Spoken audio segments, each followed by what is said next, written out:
Hey there everybody, Phil here for AndroidCentral.com, and we are back with the NVIDIA Shield. It's now official, that is the name, and you can pre-order one starting May 20th for $349. How awesome is that? So it's been refined a little bit since we last saw this thing at CES in Las Vegas. The analog sticks down here have a little more rubber on the top, so they're easier to grip. They've scooped out some of the plastic in the sections around them, so they're easier on your thumbs. The buttons are relatively the same. You see the giant NVIDIA logo there to get you to the Shield optimized games. The D-pad has been totally redesigned. We have these giant bass ports up there. This thing sounds incredible. If you think the HTC One sounds good, wait till you hear this. 5-inch 720p display. It's running stock Android 4.2.1 on this version we're running here. Not sure if that'll be updated by the time it launches, but a lot of the fixes from 4.2.2 are already included in this version of 4.2.1, they tell me. Now remember, this is a touch screen, right? So if you don't want to use the controls to move around an Android, fine, you don't have to. You can still touch it. In fact, a lot of apps are still going to do that.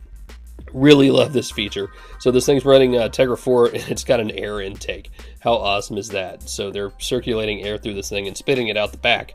Obviously you don't want to spit it out toward your face, that would be bad. So you have an exhaust. We've got HDMI out as well, including a micro USB and 3.5mm headphone jack and a micro SD card. So you can expand the storage, which is only 16 gigabytes on board. Now, you can get an optional case for this thing. This is a really beefy case. It is really strong, really sturdy. It's $39. It's got a port in the back so you can actually open that up and charge it while it's in the case. So this is going to protect it, and it's really, really nice case. Look at the size of that zipper. You also have these custom plates we've seen before that just lift off. That's been redesigned a little bit. They're really easy to do, but they're not going anywhere. It's magnets holding this thing on there. You can get black, you can get carbon fiber, and it comes with silver. And of course, you play games on this. So the main way you're going to do it is with this 5-inch 720p display. It's not 1080. That might be disappointing, but I can't really tell when I'm looking at it and when I'm playing it. Looks and works just fine for me.